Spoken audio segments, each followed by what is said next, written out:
Oi, bem-vindas e bem-vindos a mais um Daria um Livro, programa onde Pedro Pacífico e eu, Sofia Alckmin, conversamos sobre livros, leituras e vários outros assuntos relacionados a esse tema que a gente tanto ama. Cada semana um convidado diferente e essa segunda temporada do Daria um Livro conta com um apoio muito especial do Shopping Iguatemi.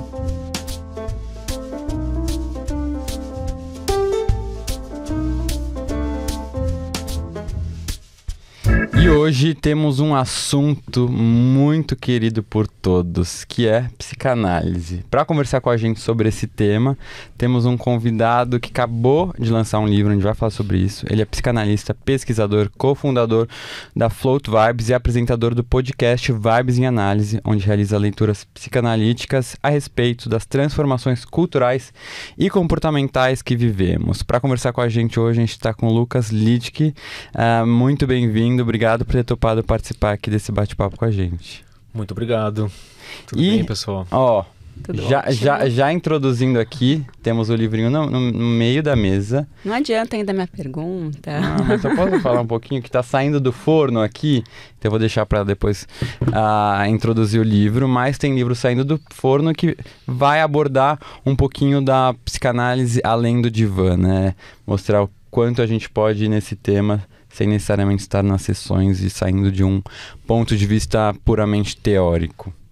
Lucas, para a gente começar, queria, antes de entrar aqui no tema do livro, que você contasse um pouquinho pra gente como é que é a sua relação com livros, né? Hoje você escreveu um livro, imagino que você leia muito sobre psicanálise, né? Muito sobre a teoria que você estuda e trabalha, mas você tem uma relação também com literatura, você é um leitor, você sempre foi um leitor. Conta pra gente, assim, desde a infância até hoje, como é a sua relação com livros. Tá. Olha, que boa essa pergunta, hein? Tô me sentindo num divã aqui já. Tem várias fases, assim, me vem vários momentos na relação com a literatura. Com a ficção, eu gostaria até de ter uma relação mais fluida, assim. Eu acabo lendo muito mais por um estudo, o que às vezes cai também até numa coisa mais de trabalho e não tanto de prazer, ainda que o prazer esteja ali, né? Mas eu sinto que tem com relação à psicanálise, claro que eu gosto bastante de ler, mas eu sei que tem alguns livros e alguns autores que é melhor a gente ler junto com alguém, assim, para fazer aquele módulo de leitura, de interpretação, porque senão você fica às vezes meio perdido e desanimado. Então eu sinto que isso acontece principalmente com o Lacan, né? Vamos combinar que esse aí era um ótimo falante, nem tão bom escritor. Eu nunca nem tentei. Eu acho que não eu tenho como Freud, né? Freud escrevia muito bem. Lacan não escrevia bem. Ele não era, não. Os escritos são, na verdade, transcrições, basicamente, das falas dele. Eu tô fazendo todo esse shade aqui no Lacan. Hoje é aniversário dele, inclusive. Nossa, parabéns Lacan. Mas voltando à sua pergunta, eu sempre gostei muito de escrever. Então eu escrevia muito pequenos contos e pequenos romances até, quando era criança, adolescente. Sempre gostei muito da história da palavra, assim, da linguagem e de como isso toca as pessoas. E é isso. Até eu vi que você, acho que algumas semanas, pediu dicas de livros de ficção no seu Instagram. E aí você fez uma listona, né? Gigante. A pessoa mandou muito. E ó, tem muita coisa boa lá, Sim. Viu? Pode seguir aquelas dicas depois. É legal, né? Saber o que as pessoas estão lendo. Acho que fala muito do que elas estão vivendo ou o que elas estão buscando, assim, sentir, experimentar. E o que eu acho legal também é ver como aquela lista tá diversa, assim, né? Realmente, pessoas leem de tudo, né? Você vê pessoas lendo clássicos, lendo autores super contemporâneos, lendo questões mais técnicas, e até você falando de como psicanalista que lê mais teoria, isso é muito comum até dos outros psicanalistas e psicólogos que eu já entrevistei aqui no Daria um Livro. A grande maioria tem essa dificuldade de conseguir inserir literatura por prazer e ficção no dia a dia. Eu acho que acaba ficando meio preso, né, a teoria. Que coisa, mas às vezes eu fico pensando, também tem vários autores de ficção que também abordam, sei lá, por exemplo, pra mim Dostoiévski, que eu fico pensando, pra mim é uma aula aquilo, sobre a psique humana, né? Eu não encaro nem tanto como tão ficção, porque eu acho que a gente acaba aprendendo muito, ele se aprofunda muito, né, na psique humana. Perfeito, eu acho que tem muito disso da psicanálise, de ser, obviamente, um tipo de estudo, de conhecimento, teoria sobre a mente humana, os nossos afetos, mas que próprio Freud não bebia só da clínica enquanto médico, mas de várias áreas do conhecimento, inclusive da literatura, né, e das artes, e da cultura, e da mitologia. Então tá tudo aí. Né? Tem muito material aí pra gente olhar e se identificar, fazer reflexões. A ficção nos ajuda muito a lidar com a realidade. Ai, com certeza. E vamos falar agora do seu livro. Vamos. Aqui, Entre Sessões, que está saindo agora, sendo lançado agora. Eu imagino, assim, um mix de emoção você publicar um livro. Então, desde daquela felicidade, um sentimento de realização, também com expectativas. Eu adorei que você definiu, o termo que você usou para definir o que você estava sentindo como um nó de felicidade na sua cabeça. Como é que é esse nó de felicidade e o que você espera do causador do seu nó de felicidade?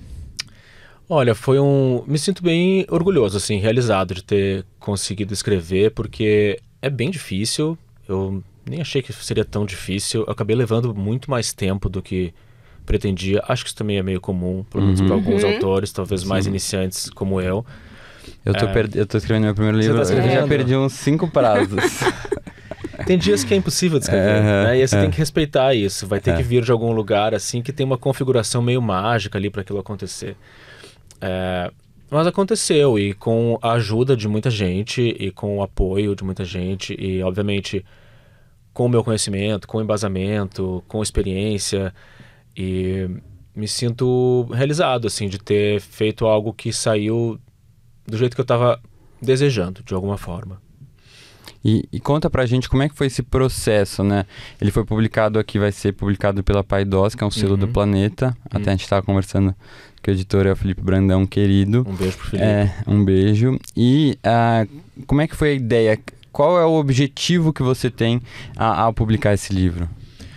Eu vejo assim, a ideia veio dessa conversa com o Felipe, de uma intenção que tem muitas a ver com a forma como eu produzo conteúdos relacionados à psicanálise, né? E faço isso nas redes sociais, faço isso também no meu podcast de alguma forma, e que convida algumas pessoas que não são necessariamente analistas ou analisandos, mas pessoas que estão curiosas e que estão instigadas por alguma questão a se aproximarem mais desse tipo de conteúdo, né? Que em geral tem uma linguagem um pouco mais dura, um pouco mais difícil de você se aprofundar. Então vem um pouco desse convite de facilitar, diminuir, eu acho que essa lacuna entre quem entende de psicanálise e quem não entende, né? Eu acho que a gente pode misturar isso um pouco e deixar assim, olha, vi um vídeo aqui da Maria Homem ou do Dunker e isso mexeu comigo de um jeito que eu não sei explicar. Vamos estudar um pouco mais, pensar um pouco mais sobre isso. Eu acho que esse é o convite que eu faço, assim, de expandir a psicanálise para um lugar que a gente vê assim em algumas escolas e fóruns, institutos, fica um pouco fechado ali do quem não é, você não entende, e parece que às vezes fica complexo de propósito, né? Então eu sei que a gente tem que manter vários rigores, a gente tem que cuidar para não achar que está fazendo terapia só porque segue um influenciador que é terapeuta, ou que você vai se formar como analista porque você leu um livro ou leu 30 livros, não é assim que acontece. Mas eu acredito também que dá para deixar isso um pouco mais acessível e prazeroso também, e até um tipo de convite a fazer as pessoas terem um pouco mais de insistência assim, na aproximação com esse universo, porque é fácil a gente desistir logo no começo, né? Seja no estudo, ainda mais porque tem uma seja visão, no processo de análise mesmo. Ainda mais que tem uma visão que é muito difícil, né? Eu acho que existe um pouco essa imagem de ser algo difícil. Ou muito erudito, ou muito antigo. Não, então a psicanálise não faz mais sentido hoje, Brasil, 2023. Não, será que não? O que a gente pode puxar daí que nos ajuda a pensar sobre o mundo de hoje, pensar sobre a gente? Então, eu acho que tem muita coisa. E a intenção do livro veio um pouco por aí, assim, de ser de alguma forma, prazeroso e... Tem um pouquinho de angústia nele, mas não tem muita angústia. O ser humano é angustiado. Tem um pouquinho, que a gente tem que ter um pouco de angústia para poder trabalhar. Mas, em geral, eu acredito que ele seja prazeroso de ler, assim. O meu ainda não saiu, mas eu tô bem angustiado com a perda dos prazos, por enquanto. e Lucas, conta pra gente como é que surgiu a sua paixão, a sua relação com a psicanálise, né? Isso vem de quando? Foi uma coisa, na hora de... O que eu vou trabalhar, qual vai ser minha profissão, o que eu vou estudar, ou algo que já vinha em você? Foi algo que foi desenvolvendo com o tempo, assim. Eu comecei mais mesmo na psicologia. Os primeiros contatos com a psicanálise tirando assim o que a gente é impactado pela cultura pop e né, pelo que as pessoas falam, ou fulano faz análise. Foi na psicologia, e eu já comecei a me interessar muito por aí, mas foi uma coisa que foi indo aos poucos, assim, não foi de uma hora para outra. E eu fui trabalhando com outras coisas na minha vida, e o próprio Caligares fala isso, né, de como é interessante você não ter a psicanálise enquanto uma prática que vai sustentar a sua vida, né, o seu material, o seu financeiro, você depender daquilo, mas você poder ter outros lugares assim na sua vida que você possa ir distribuindo, porque aí você vai descobrindo o tempo certo para isso, né? O tempo certo para virar um analista, para se autorizar como um analista. E isso veio com o tempo, assim. Então, em alguns momentos eu estudava mais, parava, aí fazia algum curso, aí você vai numa palestra, escuta alguém, você volta a ficar interessado, aí você faz um outro curso, aí você descobre que não existe uma formação com um diploma que autoriza, que tem uma coisa mais complexa que você vai descobrindo ali. E isso não acaba, essa formação segue, assim, né? Existe uma necessidade de atualização e de participação de algumas comunidades que é constante e contínua. E você é cofundador do Float Vibes, né? Que é um instituto de estudos culturais, pesquisa comportamental e produção de conteúdo. Acho que tem bastante gente que está acompanhando a gente aqui que ainda não conhece o Float. Então, você podia contar um pouquinho dos objetivos, como que surgiu a ideia desse projeto, desse negócio? Esse é um projeto que eu tenho com o André, que é meu colega psicanalista, meu melhor amigo também, e que a gente faz pesquisas. Então, a gente tem essas duas áreas assim, de escuta, né? De uma escuta do sujeito na clínica, voltado para um processo terapêutico, para o seu sofrimento, dentro de todo o rigor de sigilo, confidencialidade, uma ética do cuidado. E a gente tem esse outro lado onde a gente faz escutas abertas de sujeitos dentro de projetos de pesquisa, onde a gente tem talvez um objetivo de entender como as pessoas estão se relacionando com tal assunto. E aí isso vai se desdobrar em alguns conteúdos que são publicados abertamente, ou que são para alguém que nos contratou para se interessar, que quer saber mais sobre esse assunto.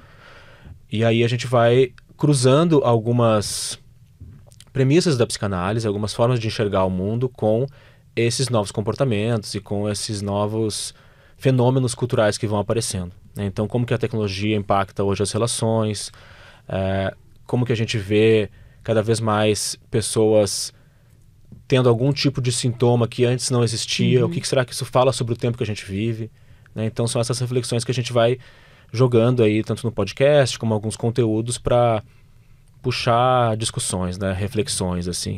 Semana passada a gente foi convidado pela peça A Herança para participar de um bate-papo no final da peça, a partir de um episódio que a gente fez, que a gente chama de Solidão Gay. Então a peça tem muito a ver com isso, os atores e o elenco e a direção ficaram super impressionados como tinha uma sinergia de conteúdo, então a gente foi lá para fazer essa discussão junto com o público, no sentido de abrir essa conversa, assim, olha, esse é um tema urgente, vamos falar sobre isso, e trazer um pouco de embasamento para isso. Muito legal, até fui assisti só a parte 1 por enquanto da peça, fui convidado pela Vivo, achei muito legal, e até a próxima pergunta é justamente sobre esse episódio do que tem esse tema da solidão gay, no podcast que é o Vibes em Análise, e eu achei muito interessante esse episódio porque até, tipo, em conversas com amigos meus, né, eu como homem gay, a gente vê esse tema mais recorrente, talvez, do que eu via antes, quando ainda estava no armário, tinha relacionamento hétero, né, o medo de, talvez mais velho, ficar sozinho também, né, talvez porque a ideia de família seja diferente, ou a gente enxerga como diferente. Explica um pouco pra gente por que o tema da solidão fica de forma mais recorrente na comunidade gay. Assim, solidão por solidão já é um tema bem quente do momento, assim, né? Se fala dessa epidemia de solidão, de como a gente vive num tempo de, como fala o Han, né, de hiperconexão, mas com pouca comunidade, ou que nas relações se esfarelam muito rapidamente, assim. E aí, para um homem gay, assim, fazendo, né, todos os cuidados aqui de recortes, e no podcast a gente aprofunda mais isso, mas existem algumas questões que nos atravessam, né, de família, de constituição de família, de longevidade, de o que um homem talvez busque para o resto da sua vida, que não vai estar muito de acordo com o que a sociedade espera. E aí a gente começou a escutar isso, né? Muito da clínica, de diferentes pesquisas que foram sendo publicadas, estudos de o que será que vai ser desses homens no futuro, né? Pensando assim, 50, 60, 70, 80 anos. Como é que será que essa solidão... Vamos falar sobre isso, né? Porque o problema não é sentir solidão, o problema é não reconhecer e não poder falar sobre isso. Então aí veio essa demanda de explorar um pouco mais esse tema. Porque e eu acho que cada vez mais a tema solidão realmente está em foco. Até tem o livro da Ana Sui, né? O que a gente leu, mira no amor, a solidão. Que ela tá para vir aqui, a gente está tentando até marcar. E esse assunto está muito presente. E eu acho que até o tema da solidão na comunidade gay vem sendo também tratado, né? A gente vê filmes, seriados, isso, né? Trazendo um tema que era meio... Que emergente, assim, né? Que não se falava muito, né? Isso. Então, acho muito interessante falar sobre isso. Não, aproveitando esse gancho de saúde mental, né? Numa entrevista recente para o UOL, você até colocou, saúde mental é mais do que tratar doenças, né? E ressaltando isso da gente aprender também a conviver com a gente mesmo nesse meio, hoje em dia com tanta informação de redes sociais e tal. Você acha que essa vida, você acabou até de citar essa frase, assim, que essa vida hiperconectada, ela acaba mascarando demandas psíquicas, né? E a solidão, resgatando aqui a solidão, até de maneira geral, também pode ser uma fuga, né? Assim, essa necessidade de estar tão presente online, às vezes como uma fuga até dessa solidão, né, que a pessoa sente. Pois é. Saúde mental virou um tema tão urgente, né, faz algum tempo, assim, antes da pandemia a gente já tinha essa... Mas acho que com a pandemia ele explodiu, de né? fato, Então, o que é muito interessante, o que é muito bom a gente ter esse olhar, assim, que ainda era um tanto restrito, né? Talvez uma coisa de classe social, de as pessoas terem muito preconceito de pensar sobre isso, reconhecerem que tem algum tipo de sintoma, algum tipo de sofrimento. Hoje se fala mais sobre isso. Isso é ótimo. Eu acredito também que os conteúdos que abordam saúde mental são muito interessantes. Existem talvez alguns limites que a gente tem que considerar do quanto você ficar consumindo conteúdo sobre isso não vai necessariamente fazer você tratar das suas questões, mas pode ser um gatilho bom para você ir buscar ajuda. Então sim. Aí eu acho que pode ter um trabalho, porque não chega a ser um trabalho de escuta, né? Inclusive assim, quando você faz algum tipo de conteúdo sobre saúde mental, você está falando aquilo para tantas pessoas diferentes. E tem um peso nisso de como será que as pessoas vão receber essa informação, né? Será que elas estão prontas para receber desse jeito? Ou será que isso cabe para elas? Ou elas vão se identificar com... dependendo se você está falando assim, porque se a gente faz uma fala muito superficial, muito genérica, você assiste um vídeo e você termina o vídeo dizendo, bom, eu tenho ansiedade. Só que talvez você nem tenha tanta ansiedade assim, né? Então, que nem ler bula de remédio. Isso, um pouco esse fenômeno... Você procura na internet os efeitos adversos e começa a sentir todos, sim, né? Sim, e não tem elaboração, né, do sujeito. Assim, o sujeito vai ter que falar sobre ele e aquilo pode servir como um estímulo para fazer você falar sobre você, mas você vai ter que falar. Você não pode ficar só olhando, passivamente recebendo conteúdo e achando que está se tratando, né, ou descobrindo grandes coisas sobre você mesmo. É só um começo. E como as redes sociais acabam influenciando e piorando essa nossa ansiedade? Até ontem eu participei de uma fala, uma mesa em que o assunto era impaciência cognitiva. Até um termo que eu não conhecia, mas apesar de eu não conhecer o termo, eu já sabia muito, percebia muito o que significava aquilo. Mesmo.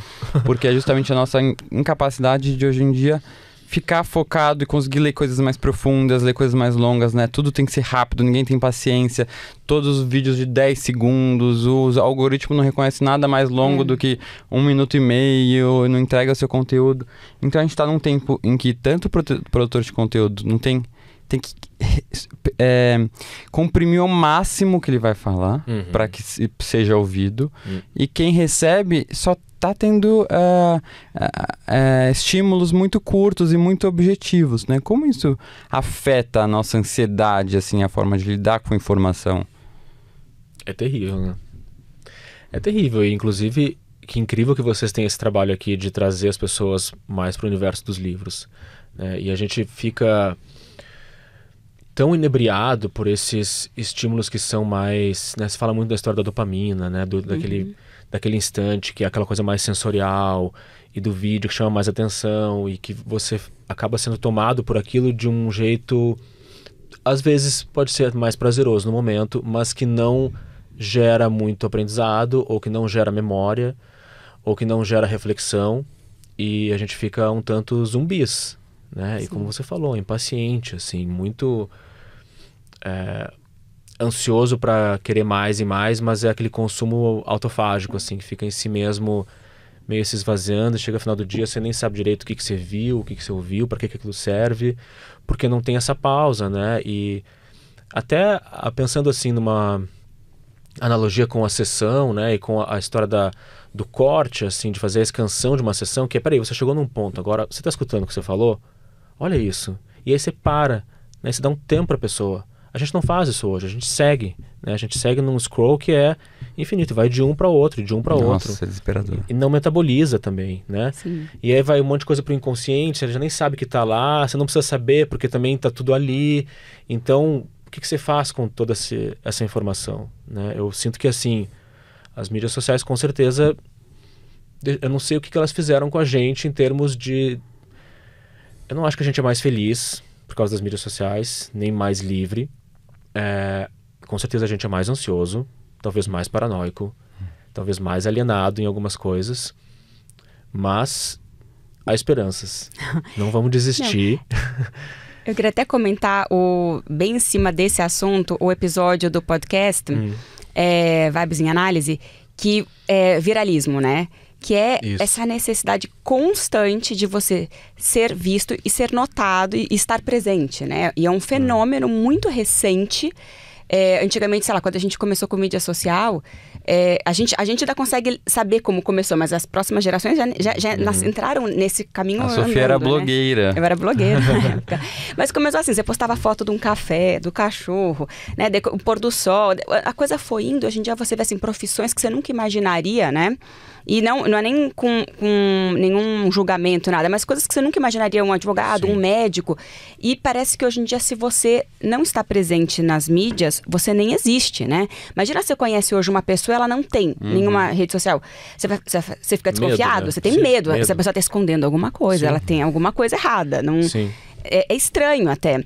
E em que momento virou essa chave? Porque por mais que a gente tenha passado por ela, eu não consigo assim pensar em que momento a gente virou essa chave dessa necessidade, quase que uma obrigação de você estar presente, de você postar, porque você comenta assim no podcast, né? Você tem o seu Instagram, daí você tem o da sua empresa, porque você também tem que vender o seu produto, você tem o, né, do seu cachorro, daí o filho que nem nasceu, você já está pensando como é que vai ter, comunicar e aquilo, como é que vai ser. Então, em algum momento virou essa chave, né, dessa necessidade de estar presente.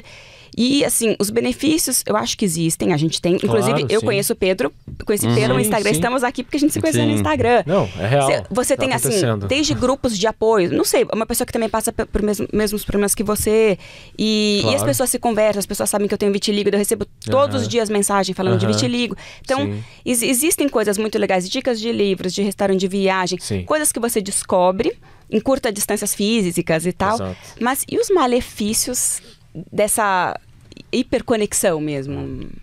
Como fica? Vamos tratar. É complicado quando cai nessa lógica da demanda, né? De que você não tem opção, assim, você tem que estar lá, e você tem que falar para não desaparecer.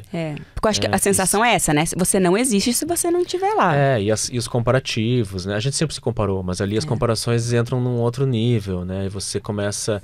E aí vem a sensação de fracasso, o que eu fiz de errado, quando, assim, tem tantas coisas por trás aí rolando, que a gente não tem a menor ideia, né? De como funcionam essas lógicas todas de algoritmo. Mas eu sinto que, em alguma medida, a gente pode encontrar, talvez saindo um pouco dessa demanda de eu tenho que estar, ainda que você tenha que estar, que nem trabalho, assim, você tem que fazer, a menos que você seja um herdeiro, você pode se reconectar um pouco com o seu desejo de estar ali, né? Por onde que passa esse desejo? Como que você quer fazer? Tá todo mundo fazendo desse jeito, tá, mas o meu desejo não é esse. É alguma outra coisa. E aí você indo talvez um pouco por esse caminho, para mim, criar conteúdo ligado à psicanálise no Instagram começou por essa linguagem, e na época era bem mais escasso a quantidade de conteúdo de psicanálise, e eu fui por essa linguagem que me atraía mais, que era buscar um tipo de imagem, de meme, de humor, que era o que falava comigo, e que me fazia, inclusive, a internalizar mais aqueles conteúdos e fazer um estudo ali. E aí comecei a compartilhar aquilo. E veio de um lugar de desejo. Claro que eu queria ter muitos seguidores, nunca imaginei que ia ter muitos seguidores também, mas eu fui fazendo por um lugar que para mim fazia sentido. Né? E se não tá mais, aí você para e reflete um pouco. O que eu tô fazendo aqui? Sim. Né? Espera um pouco, não precisa estar toda hora também. Então acho que fazer um pouco dessa reflexão é uma forma de driblar essas armadilhas aí. Eu acho que as pessoas se sentem um pouco pressionadas, porque senão, se você não posta toda hora, o algoritmo também não te entrega, né? Então, assim, você tem que estar em constante movimento para você aparecer também. Então, eu acho que deve ser muito difícil mesmo, né? Especialmente para quem é mais novo, eu acho. Né? Uhum, que já nasce meio nisso, com essa pressão, né? Esses dias eu acabei... Acho que fiquei quase 2 dias sem postar nada, nenhum story. E eu acho que eu nunca tinha feito isso, que eu tava passando por questões pessoais. E as pessoas começam a mandar muita mensagem assim, o que tá acontecendo? Tá tudo bem, né? Aconteceu alguma coisa? Por que você tá tão sumido? E a cobrança que vem também você, né? Você produz conteúdo, né? Então você sabe disso. Até como é que você lida com... comprometimento, né? Que eu tenho com as pessoas que também, não sei, é estranho. Que dicas que você daria pra quem passa por isso? E como você lida com essa questão do algoritmo, de entrega de números, né? De diminuir a visualização, de como eu vou chegar. Como é que você faz pra você acabar não sucumbindo nessa pressão? Quem disse que eu não sucumbo? Ótimo. Não, olha, eu no começo da semana...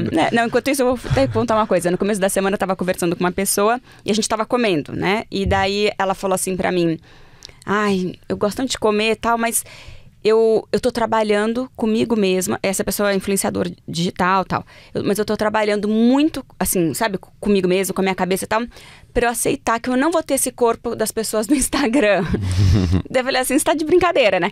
Daí ele falou assim, não, porque pra mim é muito difícil, porque realmente eu trabalho com isso, com imagem e tal, que é uma pessoa que tem um Instagram mais de imagem, de looks, e não sei o que, falou. E daí mas eu adoro comer, então eu tô sempre nesse dilema, tal. Até sempre foi... E foi muito engraçado, porque foi muito espontâneo, mas é uma coisa real mesmo, né? As pessoas se cobram. E a questão de filtros, né? É impressionante. Eu sinto assim, que a gente tem que tentar baixar as idealizações. Assim, não vai dar pra ter tudo, né? A gente tem que lidar com algumas frustrações, assim. A gente fica nesse deslumbre da possibilidade, né? Como se todo mundo pudesse vir a conquistar o sonho da mega escala, da mega audiência, né? Da mega influência, e como isso converte em dinheiro, em fama. Sim, mas será que é bem assim? Né? O que será que está mais em jogo aí? E aí você vê o que te alimenta. Você pode ter um sonho desses, isso pode te mover de alguma forma, mas... o que mais que tem nessa história, né? De repente, às vezes você faz um post que não engaja, mas tem um comentário naquele post que você pensa, fez sentido isso aqui. Eu acho que isso é muito legal de fazer. Sim. Vou fazer mais. Né? Ou você conhece alguém, então tem muito mais além da fama e do sucesso, assim. Lógico. Perfeito. Acho que é uma consequência, né? Sim. Não pode ser o objetivo. E acho que a gente que trabalha com isso, convive com muitos influenciadores e tal, a gente sabe o quanto por trás dos bastidores... é cheio de problema, né? Todo mundo tem seus problemas, suas angústias, seus medos. Essa idealização, ela não corresponde com a realidade. Realmente é idealizado a vida das pessoas por trás. Assim como muitas postagens também não correspondem à realidade, né? Então... Isso. A gente tem que sempre lembrar isso. Mesmo a gente que está nesses bastidores e convivendo com muitas pessoas que são tidas como perfeitas e que você vê que... não. Até os discursos das pessoas. Saiu da câmera, a pessoa virou outra pessoa, né? Fala umas besteiras, você fala, nossa, como é que... Se isso vaza, ferrou, a pessoa vai ser cancelada em 1 minuto, né? A gente cria nosso personagem, de certa forma. Isso é muito doido. E até, uma coisa que eu achei interessante no seu livro, em um dos capítulos você fala sobre o meme, né, o meme, o xiste digital. O que significa o meme, né? Essa supervalorização, na verdade, o quanto o meme hoje em dia é utilizado, o que ele representa na nossa sociedade hoje? Olha, eu acho que há algum tempo, assim, né, eu venho me interessando pelo meme enquanto um formato de comunicação que capaz de fazer coisas surpreendentes, né? É capaz de fazer uma pessoa... Bom, é capaz de eleger um presidente, né? É capaz de tanta coisa, porque de alguma forma chega nas pessoas por um outro viés, que é esse viés do humor, e de mostrar às vezes uma vulnerabilidade, de mostrar alguma coisa que é estranho, que é imprevisto, e que você vai ali se conectando com aquele assunto, você vai repostando e colocando as suas camadas de subjetividade, de interpretação em cima daquela unidade de informação, né? Então você vai colocar ali a sua legenda, como é que aquilo te afetou, e isso tem um poder de difusão muito grande, muito maior do que outras coisas que são talvez mais sem graça. Então me interessa muito o meme enquanto um formato que vem revolucionando a forma como a gente se comunica e se informa e aprende, inclusive. Então, para mim, entrou como um caminho assim para poder, às vezes, falar de algumas coisas que são mais difíceis ou mais chatas, mas de uma forma que seja talvez interessante ou mais fácil de chegar perto. É muito louco como o meme às vezes representa tanta coisa. Você enxerga um meme e tem tanto significado, né? Exatamente, e acho que por isso que faz tanto sucesso mesmo. É o que você falou, eu acho que é a conexão. Porque você, quando você vê aquilo, você relaciona, né? Você faz essa ligação com as coisas mesmo. E você se sente menos sozinho também, né? Porque você tá rindo junto com alguém, talvez de alguma coisa que os dois têm, mas tem vergonha de falar, ou você tá se conectando. Então tem essa coisa mais empática, né? Que nos... E é muito nessa velocidade, né? É tão rápido assim. Capta muito mais facilmente as pessoas do que um livro. Ah, leia esse livro, eu amei, pensei em você. Tá, vou ler, vou pôr na minha lista de livros lá, né? Olha esse meme, pronto, já criou um vínculo. E é assim mesmo, você manda na hora, a pessoa já deu risada, já mandou de volta. Gente, somos nós, né? Você já reconheceu. E se você não entende, você fica excluído. Né? Eu não tô sabendo esse meme, não captei. É de alguém ou você tá falando de mim? Isso aqui é o quê? Muito doido. Até a gente, antes de começar aqui, a gente estava conversando, você contou algo que nos interessou. Eu queria que você falasse um pouquinho sobre um momento de vida seu, se você não se importar, que você tá meio nômade, né? Vivendo meio nômade. Isso até você comenta. Tô. Como é que é essa experiência de não ter um local fixo, né? Você acaba tendo que transformar e transportar essa ideia de casa para dentro de você? Fiquei olhando essa portinha do livro ali, eu peguei essa porta e abri e fui. Faz 1 ano que eu tô sem casa. Eu morava aqui em São Paulo, mas eu decidi que eu não queria mais morar aqui. Não sabia bem onde. E aí resolvi experimentar esse formato de ficar viajando, passando tempo em algum lugar, conhecendo pessoas diferentes, tendo outras experiências, assim, pra... Eu senti que depois da pandemia, assim, deu um momento onde tava a fim de expandir mais os horizontes, né? Não só nos livros e conhecimentos e conteúdos, mas também em vivências, assim. Então me veio esse ímpeto. Nunca foi um desejo para mim, sempre quis ser, nunca tive isso, aconteceu. E tem acontecido, tem sido assim. E tá aproveitando. Tô. É uma loucura, é um grande desafio, assim, mas é legal. Mas sente falta dessa sensação de ter um lugar para se chamar de casa, assim? Não sei, sabia? Acho que eu me adapto e tenho a sensação de que eu também já vou embora. O que eu aprendi muito foi desapegar de muitas neuroses. Eu ia falar, eu acho muito desapego. De controle, de necessidade das coisas. Então eu vendi, né, praticamente tudo que eu tinha. Não preciso disso, eu não preciso daquilo. E aí você vai se adaptando a... Você vê como você pode buscar, talvez, felicidades e prazeres em outras coisas e não aquelas que você está tão acostumado quando você tem uma rotina tão... Não, eu preciso que o meu apartamento tenha muito silêncio para dormir. Eu era assim. Hoje eu já acho que não, sabe? Então você vai se abrindo um pouco, assim. Tem sido legal. Não é só um desapego físico, né? Porque é um desapego de rotina também. Porque eu sou uma pessoa que adoro ter a minha rotina. Fazer, sei lá, eu vou para ginástica, faço yoga. E daí, de repente, né? Essa rotina também fica meio bagunçada, sim, né? Sim. Muito legal. Bom, esse podcast se chama Daria um Livro. E a gente queria saber de você, se você tem uma história, uma passagem da sua vida, seja na sua vida pessoal, durante a sua formação profissional, ao longo da sua carreira, alguma história legal que você podia contar pra gente que poderia dar um livro. Uau! Essa do Nômade até seria uma, né? Já foi contada. Já foi contada. Acabei um caso de sessões, assim, né, que você ouviu também.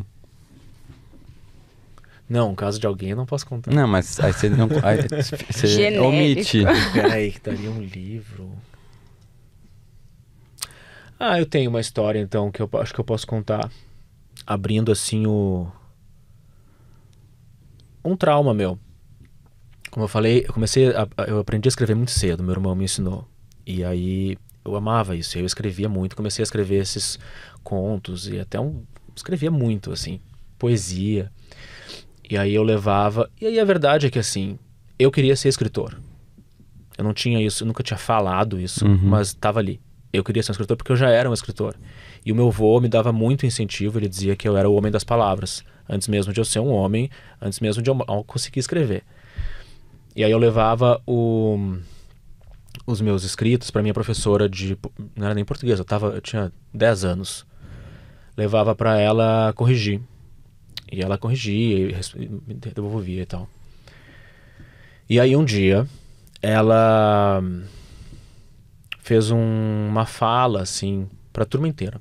Ela falou assim: se tem alguém aí, não sei por que ela trouxe esse assunto, eu lembro da frase, né, porque me impactou muito. Se tem alguém aí achando que vai virar escritor, é melhor pensar 2 vezes. Porque essa é uma profissão muito difícil e provavelmente você vai morrer de fome. Uma professora para alunos de 10, 9 anos.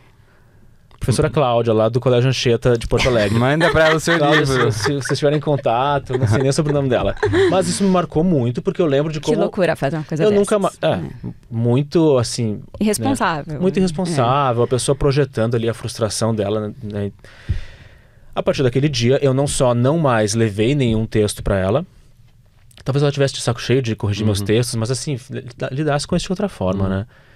Como eu também parei de escrever, voltei a escrever bem mais tarde e coloquei na gaveta esse desejo de virar um escritor, como se fosse uma coisa muito impossível, assim, muito intangível. Bom, o final da história é esse. Estou com 41 anos e estou publicando meu primeiro livro. Cláudia, senta lá. Cláudia, pode sentar lá, obrigado. Enfim, faz parte do trauma que é a gente se dar conta que o mundo é difícil, né? Que o mundo real é cruel, mas que a gente também não pode jogar fora coisas que estão tão no nosso íntimo, assim, que são tão verdadeiras e que me faziam tão bem, né? Era uma coisa tão importante pra mim. E consegui voltar a isso, assim. Quem sabe um dia escrever um livro de ficção? Eu gostaria de fazer isso. Tá no caminho. Você até falou que antigamente... Já tem uma ideia na cabeça. Você escrevia pequenos romances? Escrevia, né? Tinha um que escrevi que era enorme, assim, milhões de personagens. Eu também tinha esse hábito. Até quando eu era criança, eu escrevi um mini livrinho que chamava Uma Família na Guerra. E... eu tinha, acho que, 8 anos. A minha avó, a gente precisa publicar isso, não sei o que, então... Os avós, né? Que especial eles incentivam muito. E passando agora para uma parte do podcast que o pessoal adora, que é de indicações de livros. Queria ouvir de você, assim, livros podem ser livros mais ligados à psicanálise ou não. Livros que marcaram a sua vida, pode ser infância, adolescência, hoje em dia. E se for falar de livros de psicanálise, talvez livros mais acessíveis, assim, né, para quem... Que podem ir meio junto com esse, né? Exato. Nossa, de livros que me marcaram muito, talvez o livro que mais me marcou, que eu li tantas vezes, foi O Admirável Mundo Novo, do Aldous Huxley. Amava muito esse livro. E aí tinha outro também, que era o do Fahrenheit 451, do Ray Bradbury, que era sobre livros também, né? Sim, que tinha queimar os livros. Isso, eu gostava muito dessas histórias. Você gosta, então, de distopias? Distopias, acho que sim, de pintar esses cenários, assim, que são estranhos, mas são semelhantes, e você se enxerga, mas não é uma ficção, mas tem uma coisa de realidade. E aí, pensando mais, talvez, na psicanálise, como eu falei, assim, eu acho que se for... Bom, Freud, né? Tem tantas coisas do Freud que são tão boas de ler. As conferências de introdução à psicanálise, psicopatologia da vida cotidiana, interpretação dos sonhos, introdução ao narcisismo, é maravilhoso. E aí, se for ler Lacan, não leia Lacan. Desista. Leia os lacanianos, né? Leia o Marco Antônio Coutinho Jorge, que está com uma edição nova, inclusive, dos Fundamentos da Psicanálise, são 4 volumes. O Bruce Fink também eu gosto bastante. O Caligares, como eu cito no começo do livro, assim, né, foi um livro que é o Cartas a um Jovem Terapeuta, que é um livro que ele fala, e tem um pouco no meu livro também, que fala um pouco de si, assim, né, do seu processo com a psicanálise, e isso é muito rico pra gente escutar e poder se identificar, porque então, peraí, não foi difícil só pra mim, né, tem outras histórias aqui, porque a gente sai desse lugar do analista como esse sujeito do saber, só que ele não é um sujeito do suposto saber, né? Então essa humanização do analista eu acho muito legal. O Caligares faz isso muito bem. Tem o livro novo dele que vai sair agora, até ia falar dele, que é O Sentido da Vida. Não li ainda, mas leremos. A Maria me passou aqui já, e foi muito especial também o episódio com ela. Maria Homem, A Lupa da Alma, enfim. E pensaria também, eu acho que eu li um bem interessante da Bárbara Fleury, que é Ensaios sobre a Psicanálise, onde ela também se implica muito, assim, eu acho que puxar um pouco dessa autobiografia para escrever psicanálise é um desafio, e é muito legal. Eu acho que isso é algo positivo para toda a comunidade de psicanalistas e para quem se interessa de alguma forma, tem curiosidade pela psicanálise. Eu até tentei ler Freud, mas acho que eu comecei muito avançado. Fui pro Mal-Estar na Civilização e achei muito difícil. Esse é enrolado mesmo, né? Você já leu? Não, tem o Tabu, também vai num... A interpretação dos sonhos é muito gostoso, e o Psicopatologia da Vida Cotidiana também, que ele traz assim coisas do cotidiano, dos seus casos, então dá para ir se identificando. Assim. É engraçado que você falou no começo que os livros que você lê dizem muito sobre você também, o seu momental, e você citou, né, muitos livros ligados à sua área e tal, e inclusive quando é ficção também com um pouco de manipulação da realidade, né, que envolve muito também isso, né, essa questão até de um certo controle, de uma certa regulação, né, da mente. Da mente, Agora eu tô lendo um que é A Máquina do Caos, Max Fischer, que é bem interessante, que é sobre toda essa problemática que você estava perguntando, que vocês perguntaram de o que as mídias sociais estão fazendo, que a gente não está percebendo com a nossa cabeça e com a sociedade. Então são livros que são, acho, fundamentais de a gente estar ciente, assim. Eles geram uma certa angústia, né? A gente fica às vezes meio paranoico, mas a gente tem que saber, porque a gente não vai poder se informar só pelas redes sociais. Sim. A gente vai ter que, né, ler estudos, ler pesquisas e ler livros, assim. Até porque a gente vê, até esses momentos de polarização diz muito sobre isso, né? Porque você acaba, o algoritmo meio que te joga para aquele grupo que pensa igual a você. Exato. Então você não consegue ver o outro lado, porque você é direcionado a só ler coisas que reafirmam aquilo que você acredita, né? Então, essa parte do contraditório fica totalmente abalada, né? Você não acredita que exista aquele outro lado e daí tudo vira meio que mentira, o que não condiz com o que você acredita, né? Exato. E aí tem a péssima sensação de estar bem informado, né? Isso é o pior. Essa ilusão. Basta eu ler lá um post com 5 linhas que eu tô bem informado. Que é um pouco da questão da impaciência cognitiva. Exato. Mas e você não tem achado que tá havendo uma abertura até maior para psicanálise? Exato, até com aquele livro, talvez você deva conversar com alguém, né? Que foi uma coisa mais Esse foi também. em massa, eu digo, né? Em massa, assim... Sim, em massa. Não, vendeu muito. Vendeu muito, né? E eu acho que as pessoas elas se interessam, mas acho que elas têm um pouco de dificuldade de entender, então... um receio de se sentir burro porque não está entendendo. Porque não está entendendo. Só que muitas vezes é uma criptografia mesmo que nem os próprios analistas estão entendendo muito bem, mas a gente continua lendo, para ver se entra pelo inconsciente, sabe? Ou se você lê 3 vezes o parágrafo. Mas às vezes com amadurecimento, né? Você lê uma vez agora, às vezes você tem uma vivência, você vai começar a ler de novo, não sei. Tem coisas que eu acho que a gente também precisa de um pouco de amadurecimento para entender, né? Não ter essa pressa, né? De ter que estar absorvendo tudo o tempo todo. Exatamente. E para terminar, a gente vai fazer o famoso ping-pong literário com perguntas bem objetivas, respostas objetivas. Comece, Sofia. Uma inspiração da história para você. Da história da humanidade? Uma inspiração para você. Uma inspiração, assim, um personagem da história, alguém que... Vou dizer o professor Dunker. Um livro que gostaria de ter escrito. Interpretação dos Sonhos, do Freud. Você abandona uma leitura quando você não está gostando? Por que eu iria continuar? Eu abandono mesmo quando eu estou gostando, infelizmente, isso acontece bastante. Um bom filme ou série que você assistiu recentemente? Tô assistindo Succession porque tem muitos jogos mentais e conflitos edípicos. Uhum. Eu também tô. Eu não. Você também lê e-book? Sim, bastante. Mas prefere físico ou e-book? No momento, como eu não tenho casa, eu fico com um livro físico na mão e já era, e é tudo no e-book mesmo. Nossa, é verdade. Essa consequência de não ter uma casa, não ter uma estante. É muito peso, né? Uma comida que ama. Todas da minha mãe. Sou bem filho da mãe na cozinha nesse sentido. Tempero materno. Sim. Grandes autores usaram pseudônimos. Qual seria o seu? Eu já tive um nome virtual que era Psicanalítico. Legal. Legal, bem legal. Dá pra esconder um pouquinho. Seu gênero literário favorito? Por gênero a gente pode dizer o quê? Ficção, não ficção? Pode... Romance. Distopia pode ser. Distopia. Talvez distopia. Uhum. Distopia cognitiva. Específico. O que você tá lendo agora? Tô lendo o que eu comentei antes ali da Máquina do Caos. Uhum. Que é sobre uma investigação a respeito das plataformas, de como acontece tudo isso que a gente estava falando aí, né? Da manipulação dos dados, dos efeitos que isso tem na sociedade. E qual será a sua próxima leitura? O livro que eu vou receber hoje. Boa! Então, Você ainda não sabe. Entra o livro. Então vamos para o livro. Chegou a hora, então, do seu presentinho. Espero seu que próximo você livro. goste, sua próxima leitura, que eu amei, foi uma das melhores leituras do ano passado. O Parque das Irmãs Magníficas, da Camila Souza Vilhada.